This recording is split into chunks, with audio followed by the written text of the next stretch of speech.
Hola amigos, hoy vamos a hablar sobre la electrocoagulación, una temática de la electroquímica. Este tema va a estar dirigido por Juliana Arrieta, Juan Diego Poveda, Jimena Rivera y Geraldine Carrillo. Somos estudiantes de la Facultad de Ingeniería Ambiental de la Universidad Santo Tomás, sede Villavicencio. ¿Qué es la electrocoagulación? La electrocoagulación es un proceso o tratamiento electroquímico con bases en la electroquímica que está fundamentada en las reacciones redox o reacciones de oxidación y reducción. Este proceso desestabiliza las partículas que se puedan encontrar en el agua natural o, más frecuentemente, en el agua residual, utilizando electrodos en forma de placas metálicas a las cuales se les aplica una corriente eléctrica. Estos electrodos pueden ser ánodos o cátodos. Los ánodos son los mismos electrodos de sacrificio y son los que generan los iones para formar los coagulantes in situ. Estas partículas que son desestabilizadas por los coagulantes in situ forman flóculos que al mismo tiempo en el electrodo cátodo se forman burbujas de hidrógeno por la hidrólisis del agua y hace que estos floten o sedimenten. Este proceso se lleva a cabo en un reactor denominado electrocoagulador. Este proceso tiene una gran capacidad para remover una amplia gama de contaminantes, como lo son sólidos suspendidos, metales pesados, colorantes, materia orgánica, grasas y aceites, iones y iones. Estos contaminantes se pueden presentar en muchas industrias de la actividad antrópica que se desarrolla hoy en día. ¿Cuál es el principio o el fundamento? Como les mencionaba, los cationes metálicos in situ son electrogenerados debido al consumo del electrodo ánodo.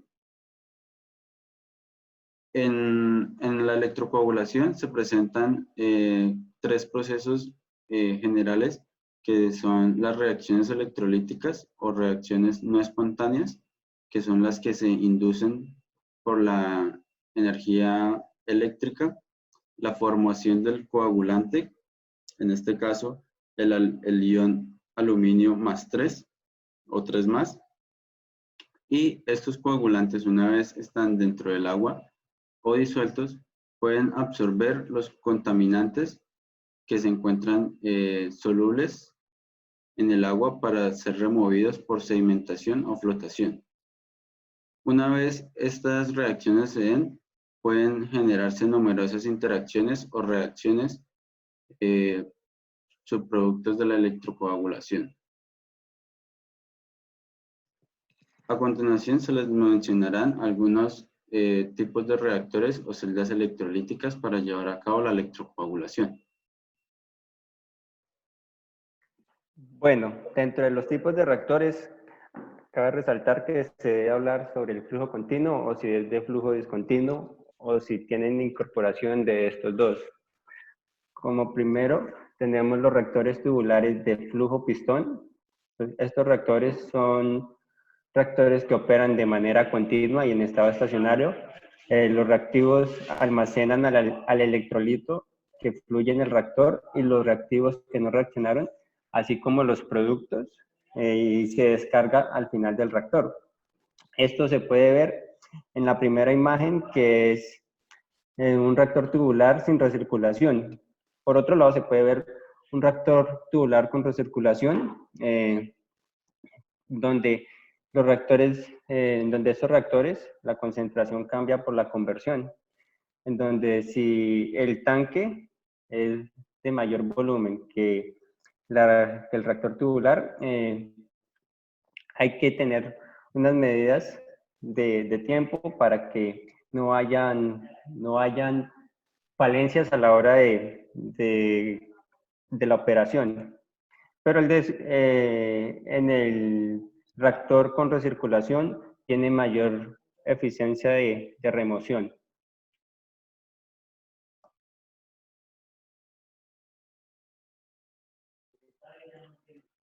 Otro reactor que trabaja con flujo continuo son los reactores continuos tipo tanque agitado. El flujo de alimentación y el de la descarga tienen el mismo valor en este tipo de tanque agitado.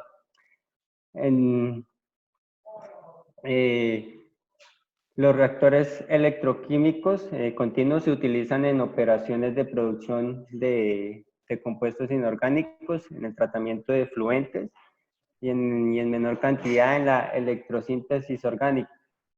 Cabe resaltar que acá lo que entra es lo mismo que sale para mantener siempre una constante del agua que se tiene dentro del reactor.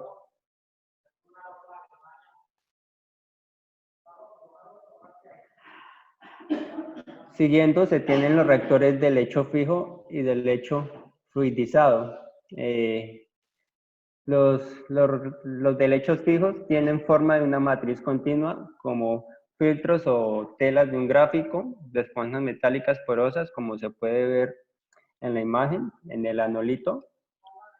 Que en los reactores de lecho fluidizado, que tienen partículas conductoras que forman el electrodo de trabajo y se mueven ya sea por medios mecánicos o por el propio flujo del electrolito.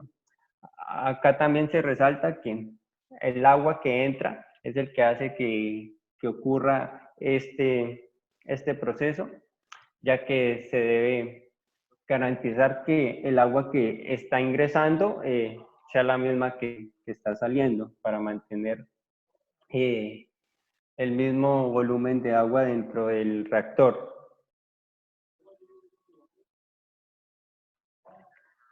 Hablando del reactor tipo filtroprensa, estos reactores electroquímicos se usan de manera extensa en diferentes procesos, ya que presentan diversas ventajas. Hablando hacia grandes rasgos, pueden presentar una simplicidad en su construcción y todas sus partes se pueden sellar para evitar fugas de electrolito. Las distribuciones de potencial y corriente son uniformes en todo el reactor. La transferencia de masa puede incrementarse usando promotores de turbulencia. Es versátil ya que se pueden conectar eléctricamente en forma monopolar o bipolar. Se pueden usar electrodos tridimensionales y es de gran importancia este reactor, ya que los lodos que se pueden presentar de las remociones que se hacen por parte de la filtración, entonces van quedando al transcurrir el paso del agua por cada una de las capas de este reactor.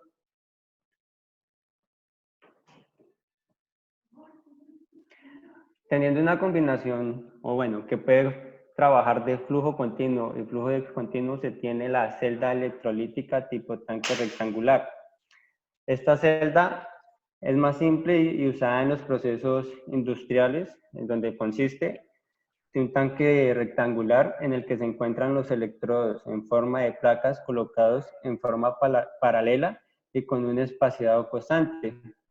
Esto en la actualidad, las celdas industriales están construidas con concreto polimérico debido a su alta resistencia a la corrosión y a su alta resistencia a los esfuerzos mecánicos durante la operación.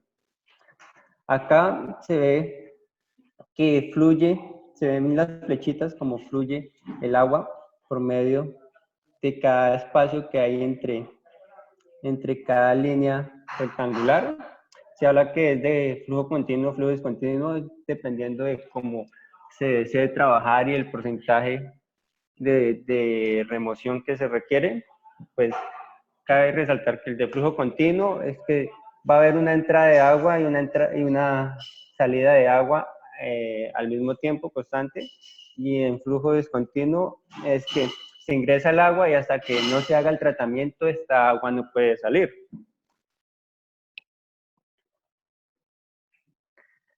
Tenemos lo de flujo discontinuo. Ya tienen la explicación del flujo discontinuo. Se tiene reactores por lotes o batch. Los reactores por lotes son aquellos que trabajan por cargas. Es decir, se introduce la alimentación de los reactivos, posteriormente se lleva a cabo la conversión de los reactivos a productos y finalmente se descarga el reactor. El tiempo de residencia en el reactor depende de la velocidad de la reacción que tiene el agua. Existen dos tipos de reactores por lotes, sin recirculación y con recirculación. Este tipo de reactores, las concentraciones y los productos también cambian con el tiempo. Acá se resalta que también tiene una recirculación, como se hablaba de los reactores tubulares de flujo pistón, en donde se garantiza que hay más porcentaje de remoción si se hace una recirculación del agua que sale del reactor.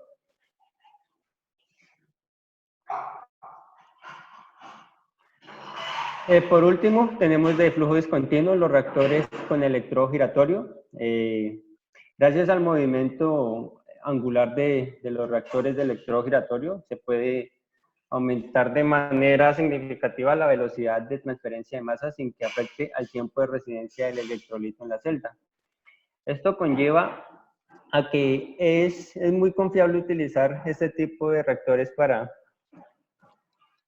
tratar las aguas que se encuentran en las industrias, ya que la velocidad de transferencia de masa no me afectará la residencia del electrolito en la celda del reactor.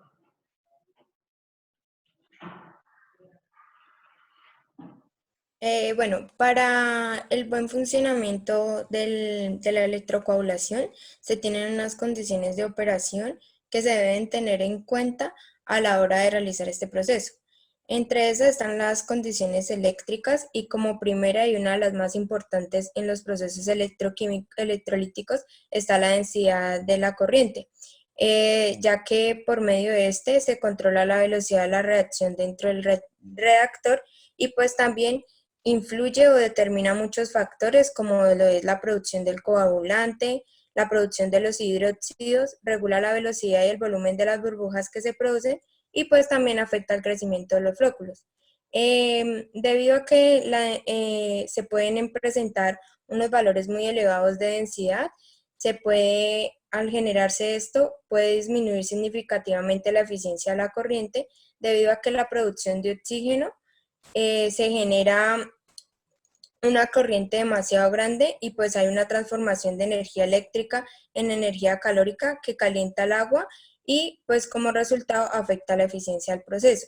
También densidades demasiado altas, hay como una mayor probabilidad de que se presente la pasivación de los electrodos, ya que se genera una capa o una película que no permite que estos puedan interactuar con la solución, de tal manera que la reacción electroquímica no se pueda llevar a cabo.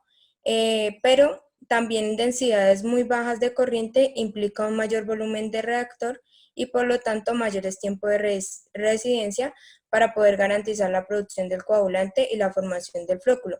Es por esto que este parámetro es muy importante a la hora de determinar qué cantidad de corriente se debe aplicar durante el proceso, ya que si es demasiada o es poca, pues implican en mayores costos o a no tener los porcentajes de remoción adecuados. Otro parámetro a tener en cuenta es el tipo de conexión. Existen dos, está el bipolar y el monopolar. El reactor para electrocoagulación con electrodos bipolares requiere pues una menor intensidad, pero un voltaje mayor, ya que su disposición es relativamente sencilla, dado que solamente se necesita la conexión de un par de electrodos alimentadores, como se puede observar en la figura de la imagen superior, en donde los extremos son los únicos que están conectados. Sin embargo, para el monopolar, son sometidos pues al mismo diferencial de potencial y pues por lo tanto necesitan un proceso de electrocoagulación con este tipo de electrodos, requiere un mayor gasto de energía. Entonces pues esta es como una de las grandes diferencias que existen entre estos dos tipos de conexión. También hay que tomar en cuenta las características físico-químicas del agua, ya que estas pueden modificar las propiedades de los contaminantes, afectando la remoción y pues entre estos parámetros se encuentra el pH y la temperatura.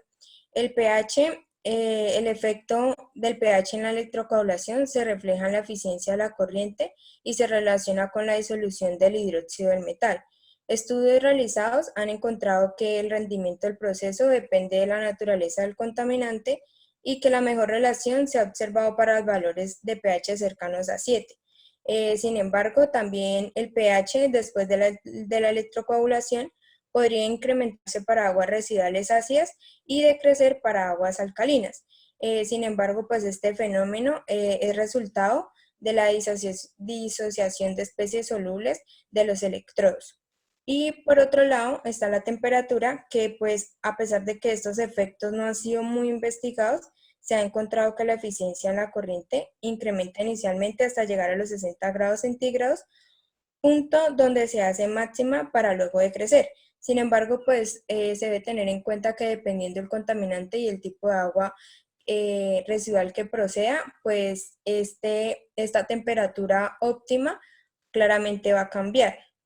Y también se pudo en estudios investigados que el incremento de la eficiencia con la temperatura es atribuido al incremento en la actividad de destrucción de la película que se generan los electrodos para evitar así la pasivación. Bueno, otro parámetro importante a destacar que es el material de los electrodos. Bueno, esta selección de material de los electrodos pues, va a depender de la naturaleza y la afinidad que tenga como tal el contaminante. Es pues ya que se pretende como remover el coagulante producido. En este caso hay muchos autores que definen pues estos materiales de los electrodos. Por ejemplo, dicen que los electrodos de aluminio son más eficientes que los de hierro, pues en el caso de la remoción de aceites. En otros casos, dice también que, por ejemplo, los electrodos inertes como el titanio, remueven la parte de los iones metálicos y promueven como tal la coagulación de sólidos suspendidos.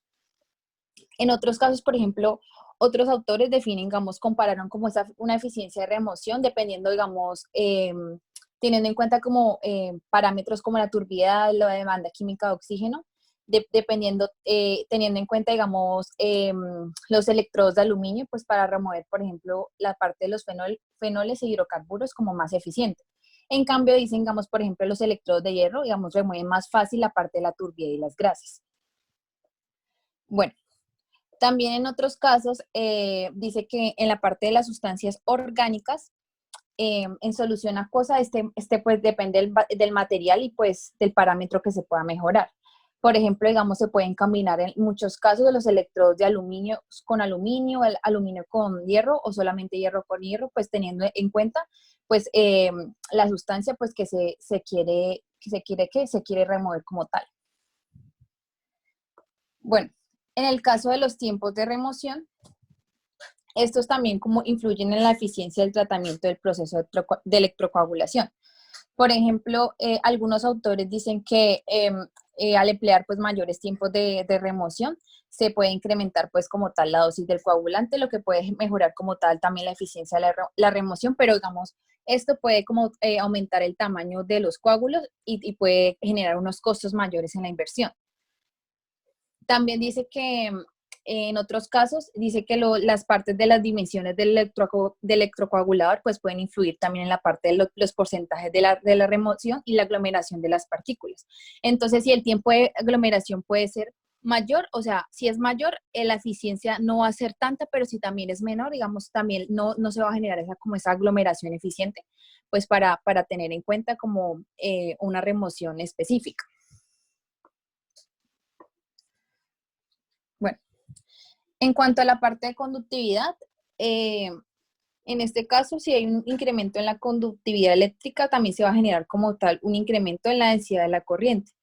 Por ejemplo, si se adicionan electrolitos, por ejemplo, como son el cloruro de sodio y el cloruro de calcio, en este caso se va a generar un aumento en la conductividad pues, del agua. Y pues también se han encontrado que adicionalmente estos iones de cloruro, digamos, pueden reducir los efectos adversos, como por ejemplo de la parte de los iones de carbonatos o sulfatos, ya que estos pueden generar como unas precipitaciones de calcio y magnesio, que pueden generar, digamos, como unas capas que se pueden, o sea, como subilizar en la parte de los electrodos y pueden como tener un decrecimiento en la eficiencia de la corriente. Y pues con respecto a una parte del voltaje, este voltaje pues tiene en cuenta que es directamente proporcional al costo energético y de la temperatura, y pues este puede variar como por factores externos como pueden ser la conductividad de la solución, la distancia de los electrodos, el material y la geometría del electrodo.